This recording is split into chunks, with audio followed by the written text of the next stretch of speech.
Welcome to Esther worship channel. మరొక video ద్వారా మిమ్మల్ని కలుసుకుని దేవుడి వాక్యాన్ని పంచుకోవడానికి దేవుడు నాకు ఇచ్చిన అవకాశం బట్టి, ఆయుష్ను బట్టి, ఆరోగ్యాన్ని బట్టి, జీవమును బట్టి, ఊపిరిని బట్టి ఆయనకి కృతజ్ఞతాస్తుతులు చెల్లిస్తున్నాను. నన్ను ప్రోత్సహిస్తూ, బలపరుస్తూ, ఆదరిస్తూ నడిపిస్తున్న మీ అందరికీ నా వందనాలు తెలియజేసుకుంటున్నాను. ఈరోజు మనం మరొక వాక్యం ద్వారా దేవుని వాక్యాన్ని మీతో పంచుకోవాలని, దేవుడు మనతో మాట్లాడాలని ఆశపడుతున్నాను. హెబ్రీ పత్రిక 12వ అధ్యాయం 1-2 వచనాలు చూసుకుంటే, ఇంత గొప్ప సాక్షి సమూహము మేఘం వల్లే మనలను ఆవరించి ఉన్నందున మనము కూడా ప్రతి భారమును సులువుగా చిక్కులు పెట్టు పాపమును విడిచిపెట్టి విశ్వాసమును కర్తయు దాన్ని కొనసాగించేవాడిని యేసు వైపు చూచుచు మన ఎదుట ఉంచబడిన పందెములో ఓపికతో పరిగెత్తుదాము. ఈ వాక్యం గురించి ప్రార్థన చేసుకుందాం. దేవుడు మాట్లాడలాగడం అత్యంత మహాపరిశుద్ధులను ప్రేమమైన కృపామైన దయామడిన ప్రభావ మీ అప్రంజి పాదములకు లెక్కలేని స్థితిలో స్తోత్రాలు వందనాలు చెల్లించుకుంటూ ఈ రాత్రి కాల సమయంలో నీ పాస్తంకి వచ్చినానైనా మీరు ఇచ్చిన వాక్యాన్ని బట్టి వందనాలు. నేను దీన్ని వివరించడానికి నా జ్ఞానం సరిపోదు.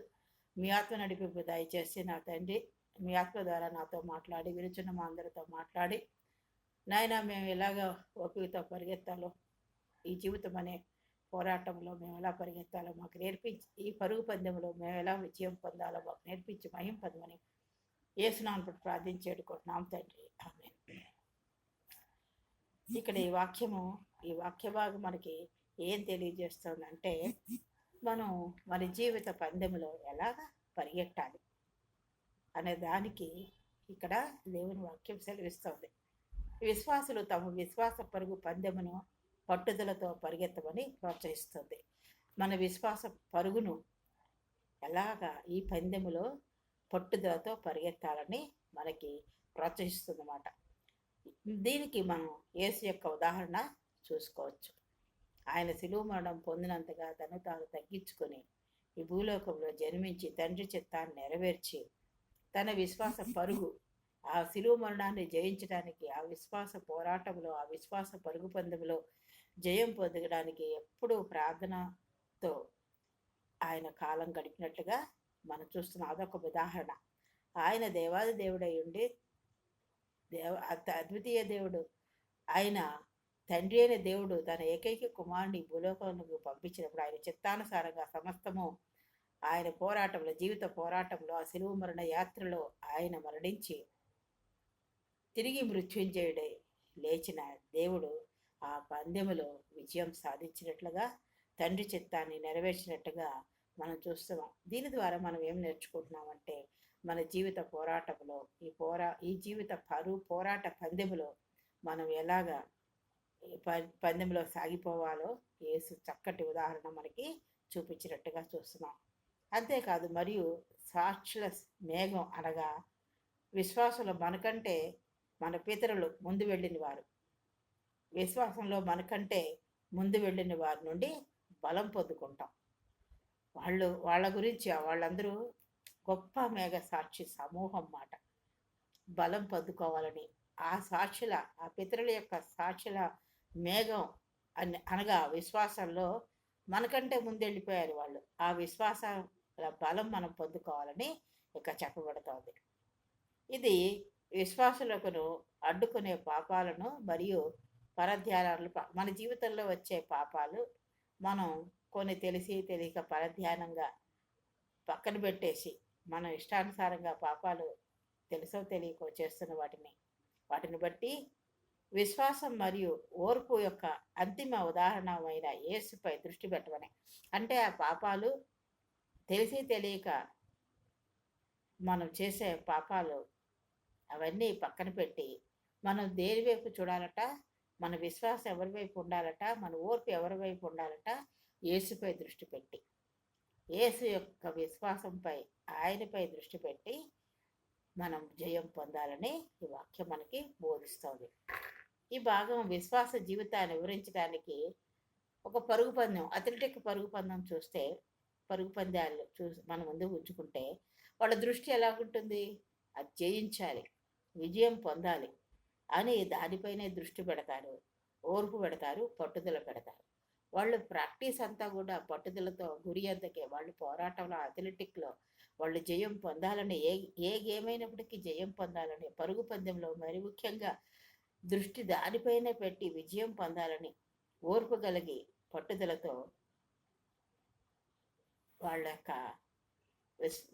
ఆ పందాన్ని జయించాలనే పట్టుదలతో వాళ్ళు ఉంటారని ఇక్కడ ఈ వాక్యం చెప్తోంది.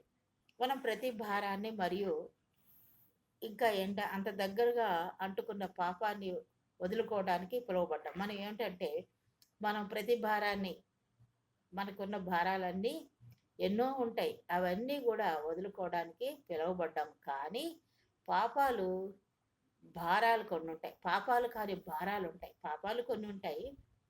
పాపాలు కాదు కానీ కొన్ని భారాలు కొన్ని ఉంటాయి.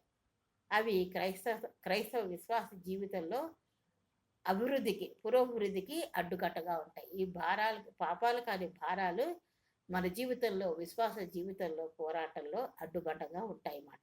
మన ఎదుగుదలకు, మన పురోభివృద్ధికి అవి అడ్డుబండగా ఉంటాయి. కృంగిన మనసు ఇలాంటి భారాల్లో అప్పుడు ఏమవుతుంది, మనం కృంగిపోతూ ఉంటాం. ఈ భారాల్లో ముఖ్యమైనది ఏంటంటే మన మనసు, హృదయం నలిగిపోతుంది, కృంగిపోతాం. బరువైన హృదయం ఉన్నప్పుడు ఏమవుతుంది, మనలో పరిశుద్ధత తొలగిపోతుంది. ఇతరులకు ఉపయోగపడే లక్షణాల నుండి మనం క్రిందకి లాగబడుతూ ఉంటాం. బరువైన హృదయం పరిశుద్ధత కోల్పోతుంది, కృంగిపోతాము. ఇతరులకు ఉపయోగపడే లక్షణాలు ఉన్న మనలో అవన్నీ క్రిందకి లాగుతూ ఉంటాం. ఈ వాక్య భాగం యేసును మన విశ్వాసానికి మార్గదర్శకంగా తీసుకోవాలని సూచిస్తోంది. ఎందుకంటే ఆయన పరిపూర్ణుడిగా ప్రాముఖ్యతను సంతరించుకున్నట్లుగా మనం అక్కడ చూస్తున్నాం. కొత్త నిబంధన అంతా ఆయన పరిపూర్ణుడిగా ఆయన యొక్క ప్రాముఖ్యతను పేర్కొనబడింది. ఆయన ఓర్పు మరియు త్యాగం నుండి మనం ప్రేరణ పొందుతూ ఉంటాం. ఆయన చేసిన త్యాగం, ఆయన ఓర్పు, ఆయన పట్టుదల, ఆయన ప్రార్థనా జీవితం, ఆయన శిలువ మరణాన్ని జయించడం, ఇవన్నీ కూడా ఆయన నుండి మనం ప్రేరణ పొందుతాం. మనం ఆయనపైనే దృష్టి పెట్టాలి. సాక్షుల గొప్ప మేఘం అంటే మన ముందు ఇందాక చెప్పినట్టుగా నమ్మకంగా జీవించిన వారిని సూచిస్తుంది. ఆ గొప్ప సాక్షుల మేఘం అంటే సాక్షుల యొక్క గొప్పతనం, వాళ్ళ యొక్క గొప్ప విశ్వాసం, నమ్మకంగా వాళ్ళు జీవించడం, ఇవన్నీ మనకి సూచిస్తుంది. మనకంటే ముందు వెళ్ళిపోయారు వాళ్ళు, కానీ వాళ్ళ విశ్వాస జీవితం, వారి నమ్మకత్వం మనకి వారిని సూచిస్తుంది అన్నమాట. ఈ ఉదాహరణలుగా మనకి ఉంటాయి. ఆ ఉదాహరణలో ఏముంది, పట్టుదల, వాళ్ళు ముందుకు సాగిపోవడానికి పట్టుదల ఉందని ఇక్కడ నొక్కి చెప్తోంది. అవమానం ఉన్నప్పటికీ యేసు ఏం చేశాడు, సిలువను సహించాడు. అది అవమానమని, నిందలని, ఎంతో బాధభరితమైనది, శారీరకంగా మానసికంగా ఎంతో భారభరితమైనదని అయినప్పటికీ కూడా ఆయన సిలువను సహించారు. ఆయన ముందు ఉంచబడిన పందెమును ఓపికతో పరిగెట్టి ముందు ఆనందం, ఆయనకున్న నిరీక్షణ, ఇవన్నీ ఆయన దాన్ని చూసి ఆయన అవన్నీ భరించాడు. మనం కూడా యేసు వైపు చూస్తూ మన ముందు ఉంచబడిన ఆనందం కోసం, నిత్య జీవం కోసం మనం ఏం భరించగలమో దానికి శక్తివంతమైన ఉదాహరణగా పనిచేస్తుందన్నమాట. ఆయన యొక్క శిలువ మరణం, ఆయన యొక్క పోరాటం మనకి శక్తివంతమైన ఉదాహరణగా పనిచేస్తుంది.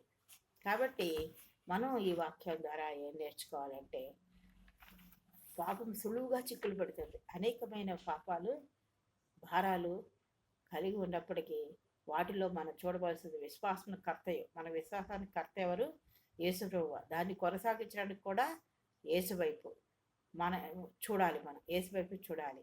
ఎందుకు చూడాలంటే, మన వద్ద ఉంచబడిన పందెములో ఓపికతో పరిగెట్టడానికి. మనకి ఓపిక కావాలంటే విశ్వాసం కర్త అయినా దాన్ని కొనసాగించేవాడనైనా యేసు వైపు చూస్తూ మన ఎదుట ఉన్న పందెములో ఓపికతో మనం పరిగెత్తాలన్నమాట. ఓర్పు అవసరం. ఆ ఓర్పు లేదే మన జీవిత పందెములో మనం ముందుకు పోలేము. పట్టుదల ఉండాలి. ఓర్పే కాదు, ఆ పట్టుదలతో సాధించాలనే ఆ కృషి ఉన్నప్పుడు, ఆ పట్టుదల ఉన్నప్పుడు, ఆ పందెంలో అథ్లెటిక్లో కంటెస్టెంట్ ఎలాగ జయం పొందుతాడో మన విశ్వాస జీవితంలో అలా జయం పొందాలంటే ఓర్పు అవసరము, పట్టుదల అవసరం. ఏది రాత్రికాల సమయంలో నన్ను నేను పరీక్షించుకోవాలి. ప్రియ సహోదరి, సహోదరుడా, మరి మనం యేసు వైపు చూస్తున్నామా? నేను యేసు వైపు చూస్తున్నామా? ఆయన జయించిన ఆ పరుగు పందెమును చూస్తున్నామా? మనం మన జీవితం అనే పరుగు పందెములో ఎలా సాగిపోవాలనుకుంటున్నాం? దీర్ఘకాలిక నిబద్ధత, దీర్ఘకాలం ఆ నిబద్ధత ఉండాలి. ఒక క్రమమైన అలవాట్లు, ఓర్పు, పట్టుదల, దీర్ఘకాలిక నిబద్ధత ఒక క్రమంతో కూడుకున్నది. ప్రతిరోజు దీర్ఘకాలికంగా ఉండాలి. అలసట నివారించి అబ్బా అలసిపోయాం, ఈ నేను జయించలేను, నేను పోరాడలేను, నేను నా వల్ల కాదు అని, అవి నాకే ఈ శ్రమలు పట్టాడా, నాకే ఈ సోదల్లా, నేను ఇంత ప్రార్థనలో ఉన్నాను, ఇంత పట్టుదలతో ఉన్నాను, ఇంత ప్రార్థిస్తున్నాను, అయినా కూడా నాకు జయం రావడం లేదు. ఈ చిన్న చిన్న శోధనలో సులువుగా చిక్కులు పెట్టే సాతాను కల్పించే అనేకమైన పాపాల్లో మనం పడిపోతూ ఉంటాము. కాబట్టి అలసట ఉండకూడదు. అలసటను నివారించుకోవాలి మనకు మనమే. సాక్షుల మేఘం యొక్క ప్రోత్సాహం, మన ముందు వెళ్ళిన వాళ్ళ యొక్క విశ్వాస జీవితం, వాళ్ళ పరుగు పందెంలో జయించిన అద్భుతమైన కార్యాలు, అవన్నీ మనకి ప్రోత్సాహాన్ని ఇస్తాయి. యేసు యొక్క ఉదాహరణ ఇందాకే చెప్పాను కదా, ఆయన జయ జీవితం పొంది సులువు మరణాన్ని జయించి మృత్యుంజయుడే తిరిగి లేచి నీ కొరకు నా కొరకు కుడిపార్శ్వన ఆయన కూర్చొని ప్రార్థిస్తున్నాడు. తండ్రి యొక్క కుడిపార్శ్వన కూర్చొని విజ్ఞాపన చేస్తున్నాడు. ఆయన జయించిన జీవిత పందె పోరాటమును, ఆ పరుగు పందెంలో విజయము, మృత్యుంజయుడే నీకు నాకు రక్షణాన్ని నిత్యజీవడానికి ఆయన చేసిన త్యాగాన్ని మన ఉదాహరణగా మనం చేసే ఉదాహరణగా పెట్టుకోవాలి. ఎప్పుడు కూడా మనం నిరుత్సాహపడకూడదు. ఎప్పుడు కూడా నిరుత్సాహపడకుండా ముందుకు సాగిపోవాలి. 7 అంశాలు నేను ఇందులో వచ్చి చెప్పగలిగాను. దేవుని కృప ద్వారా. ఓర్పు నీకు నాకు ఉందా? పట్టుదల ఉందా? దీర్ఘకాలిక నిబద్ధత, క్రమబద్ధతమైన నిబద్ధత దీర్ఘకాలం కొనసాగిస్తున్నావా? అలసటను నీకు నీవే అలసటను నివారించుకుంటున్నావా? ఆత్మ అడుగు, పరిశుద్ధాత్మ దేవుడు నీకు అలసట లేకుండా చేస్తాడు. నివారించుకుంటున్నావా? మన ముందు వెళ్ళిన వాళ్ళ సాక్షుల మేఘం యొక్క మన పితరులు వెళ్ళిన విశ్వాస జీవితంలో మనకు ప్రోత్సాహకరంగా ఉంది. ముందుకు సాగుతున్నామా? 5, యేసుని మనం ఉదాహరణగా చేసుకుంటున్నామా? 6, నిరుత్సాహపడకుండా ముందుకు సాగుతున్నామా? అందుకే అంటున్నాడు, విశ్వాసం కర్తయు దాన్ని కొనసాగించేవాడినైనా యేసు వైపు చూస్తూ మన ఎదుట ఉంచబడిన పందెంలో ఓపికతో పరిగెత్తినప్పుడు సులువుగా చిక్కులు పెట్టే పాపం నుండి, ఈ ప్రతి భారం నుండి మనం విడుదల పొందుతాం. దేవుడు ఇచ్చిన ఈ వాక్యాన్ని బట్టి దేవుడికి వందనాలు. మరి దేవుడు కొన్ని విషయాలు క్లుప్తంగా నాతో మాట్లాడారు. నా ద్వారా విరిచిన మీతో కూడా మాట్లాడారని, మనం ఎలా పరిగెత్తాలో, అథ్లెటిక్లో వాళ్ళు జయం పొందడానికి ఎంత పట్టుదలతో, ఓర్పుతో ఉంటారో, క్రమబద్ధమైన జీవితంలో అలసట లేకుండా వాళ్ళు సాగిపోతారో ఆ పందాన్ని జయించడానికి, మనం కూడా విశ్వాస జీవిత పోరాటంలో ఈ పరుగు పందెంలో జయం పొందడానికి ఓపికతో యేసు వైపు చూస్తూ ముందుకు సాగిపోవాలని కోరుతూ ఈ వాక్యాన్ని నేను ముగిస్తున్నాను. దేవుడు మిమ్మల్ని అందరినీ దీవించుగాక. ఆమేన్. ప్రార్థన చేసుకుందాం. అత్యంత మహాపరిశుద్ధుడును, ప్రేమామయుడు, కృపామయుడు, దయామయుడు గల ప్రభువా, మీ అపరంజి పాదములకు లెక్కలేని స్థుతులు, స్తోత్రాలు, వందనాలు చెల్లించుకుంటూ ఈ రాత్రికాల సమయంలో నీ పాఠానికి వచ్చినైనా ఏమీ తెలియని దాన్నైనా నీ ఆత్మ నడిపింపు దయచేసి నా ద్వారా క్లుప్తంగా నాతో మాట్లాడి, ఈ జీవిత పోరాట పందెంలో మేము యేసు వైపు చూస్తూ సులువుగా చిక్కులు పెట్టే ప్రతి భారము, పాపాల నుండి ఎలాగా జీవిత పోరాటంలో జయం పొందాలో, ఎలాగ ఒక క్రమబద్ధతతో, ఓర్పుతో ఉండాలో, అలసట లేకుండా మీ వైపు చూస్తూ, యేసు వైపు చూస్తూ మేము సాగిపోవాలో మాకు నేర్పించిన విధానం బట్టి మీకే వందనాలు, స్తోత్రాలు చెల్లించుకుంటూ మీ ప్రియకుమారుడు మా రక్షకుడైన యేసుక్రీస్తు వారికి నీ పదాలు పట్టుకుని అతి మిక్కులైనంగా ఎడుకొచ్చినాం తండ్రి. ఆమేన్. దేవుడు మిమ్మల్ని అందరినీ దీవించుగాక. మరొక వీడియోలో మిమ్మల్ని కలుసుకునే పర్యంతరం మీ గురించి, మీ కుటుంబాల గురించి మేము ప్రార్థన చేస్తున్నాము. నా గురించి, మా కుటుంబాల గురించి మీరు ప్రార్థన చేయాలని కోరుతున్నాను. నన్ను ప్రోత్సహిస్తూ బలపరుస్తున్నందుకు మీకు మరొకసారి వందనాలు తెలియజేసుకుంటున్నాను. మరొకసారి కలుసుకునే పర్యంతరం దేవుడు మిమ్మల్ని అందరినీ